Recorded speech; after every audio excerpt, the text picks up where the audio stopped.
Good afternoon, students.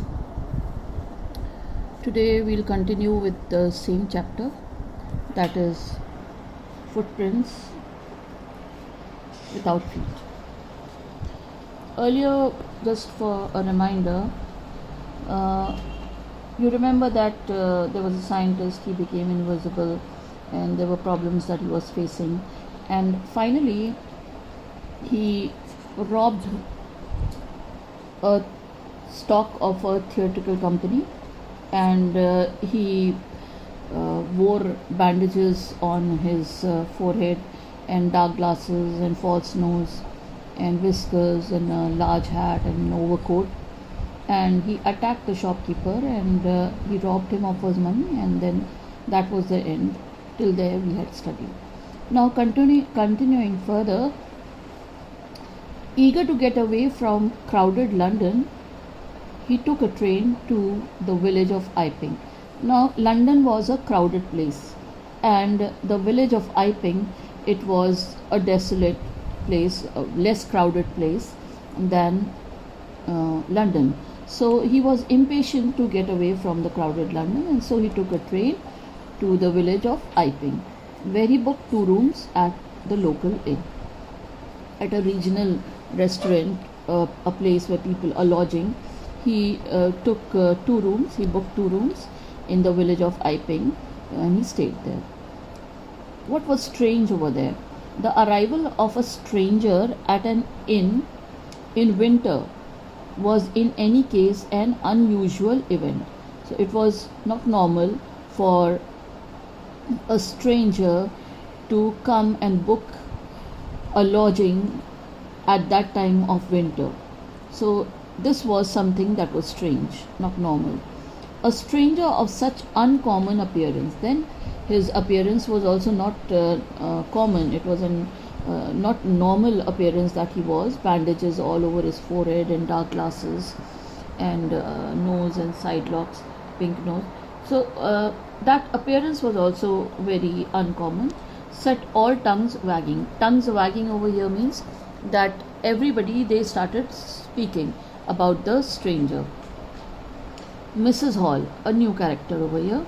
The landlord's wife. The landlord of which place? The inn at Iping. So Mrs. Hall, the landlord's wife, made every effort to be friendly. Now, because she was the landlady, and at that time of winter, a customer in that weak season, it was something that was not common. So Mrs.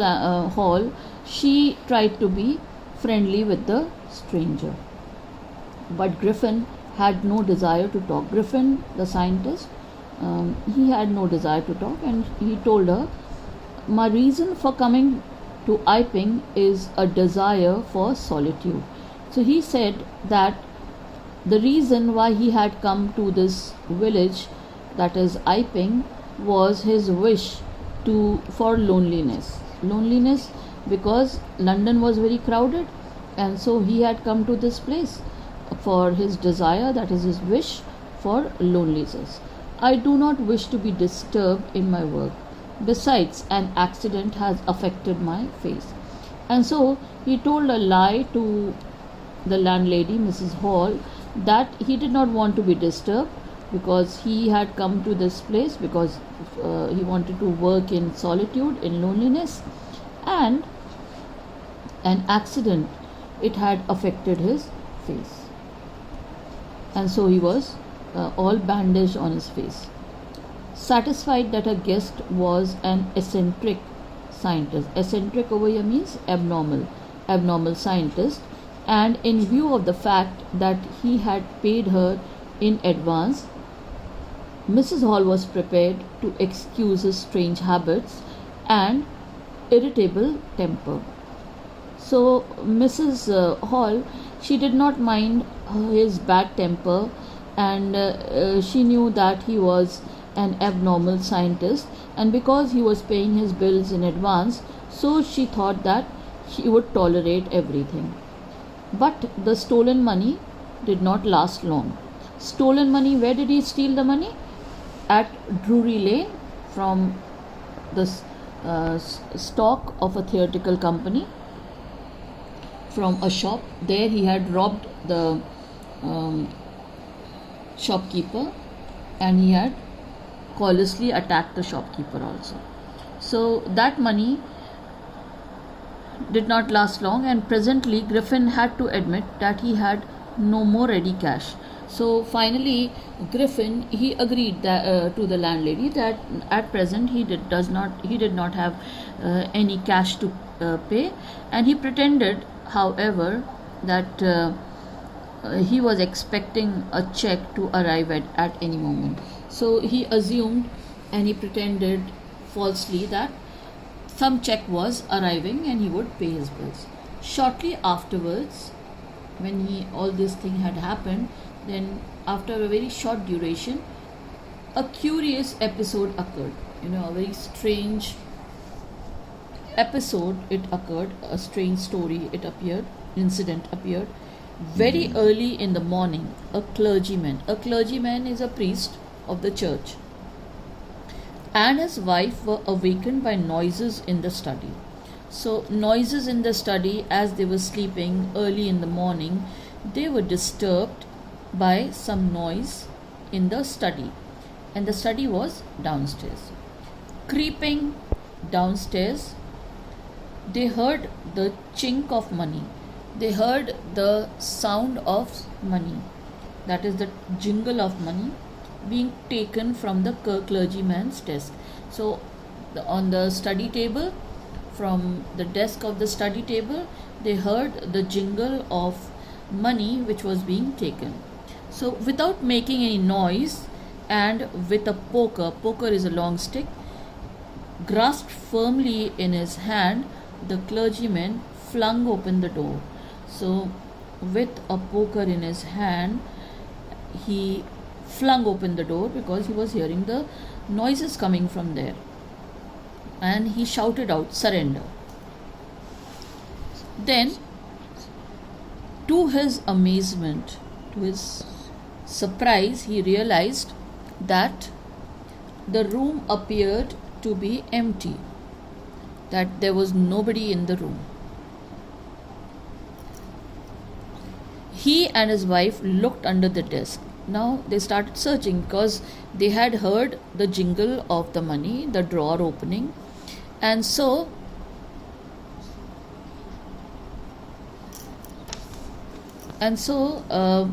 they started searching that who is it. And his wife, she looked under the desk and behind the curtains, even up the chimney, because the sound was coming. So who's there?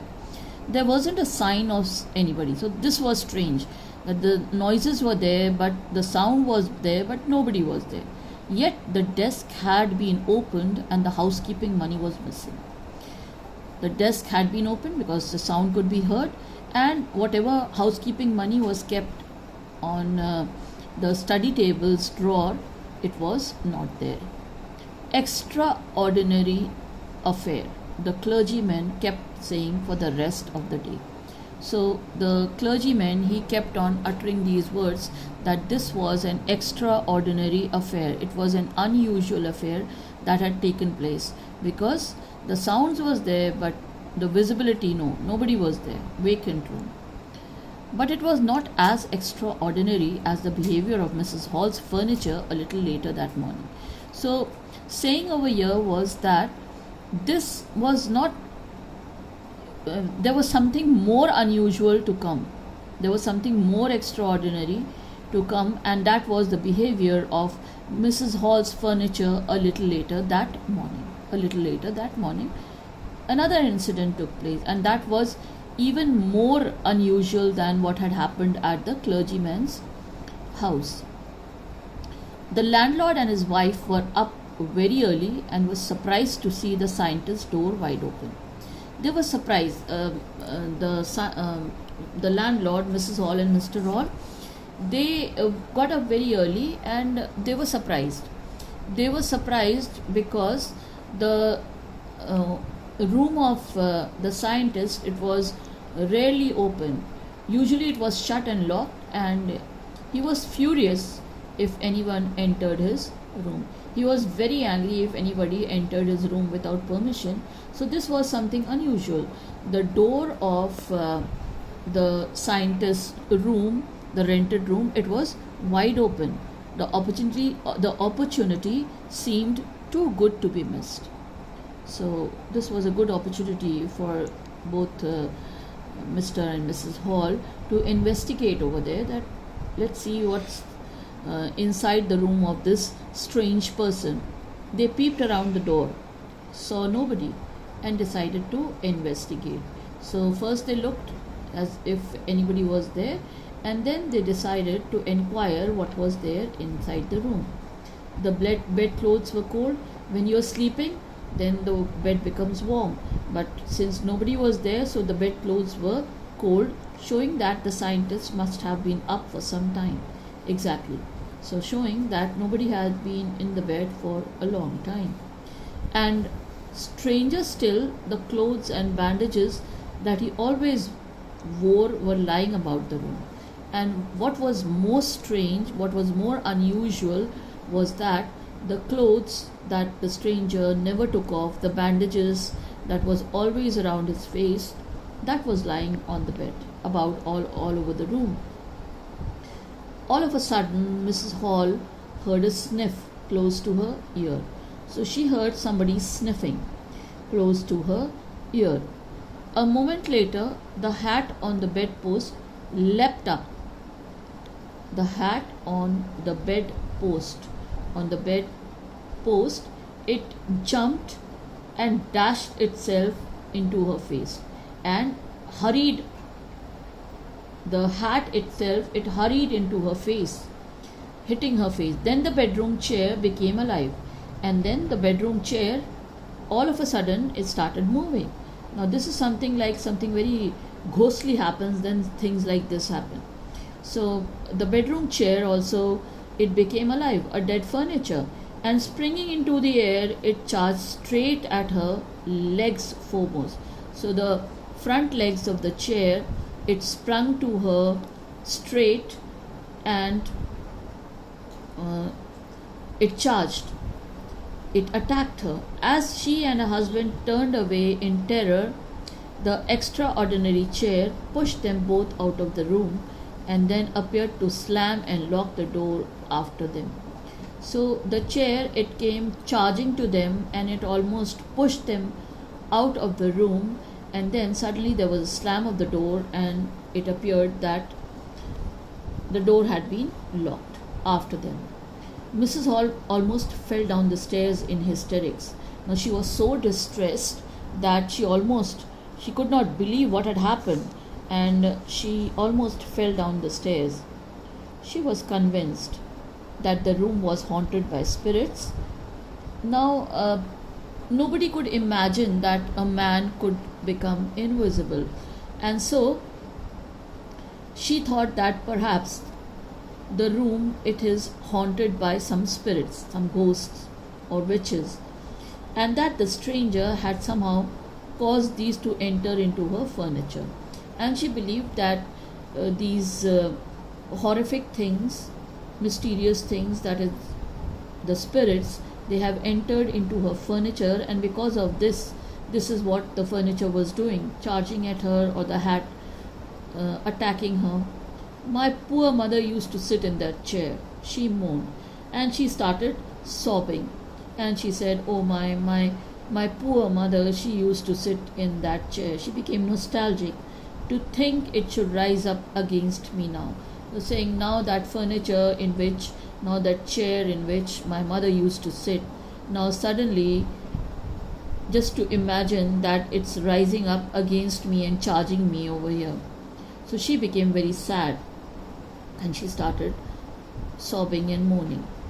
The feeling among the neighbors was that the trouble was caused by witchcraft. Witchcraft meaning some black magic. So some of the neighbors, when they heard the story, they thought that perhaps this has happened because some black magic had been done. But witchcraft or not, when news of the burglary at the clergyman's home became known, the strange scientist was strongly suspected of having had a hand in it.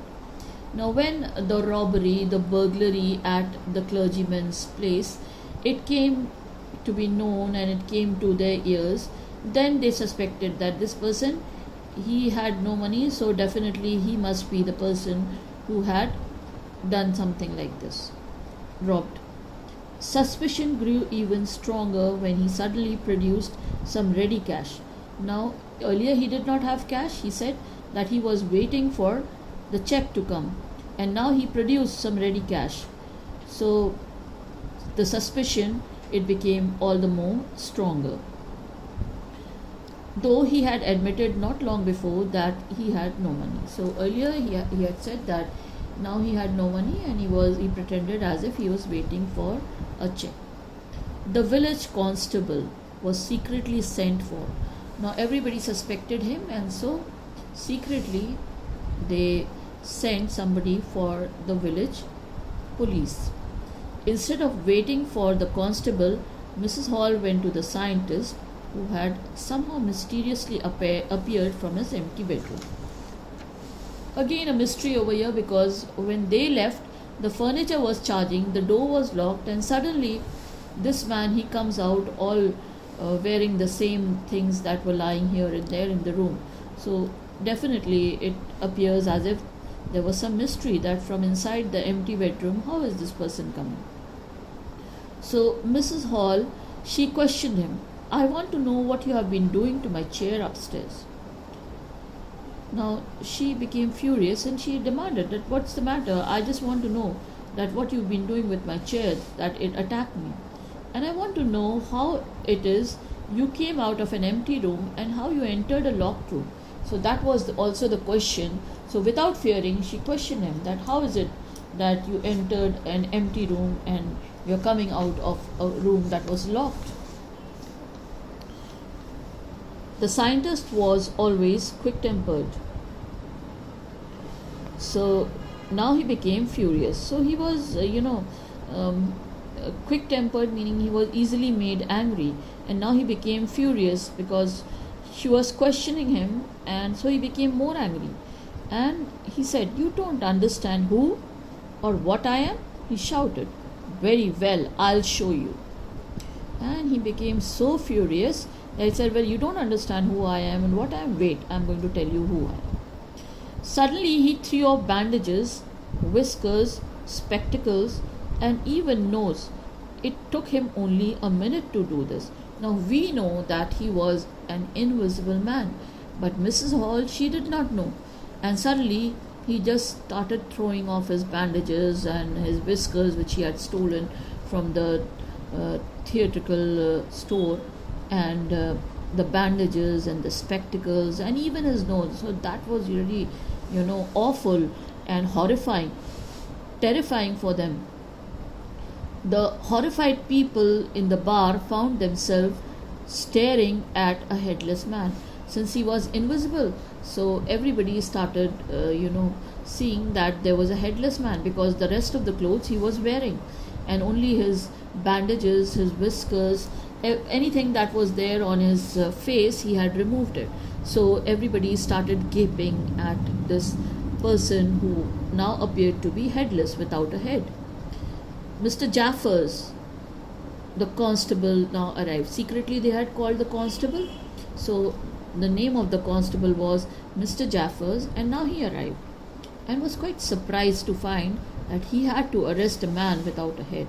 So now he was surprised. Oh my, this person, the suspicion was that he had robbed the clergyman, and this person doesn't have a head.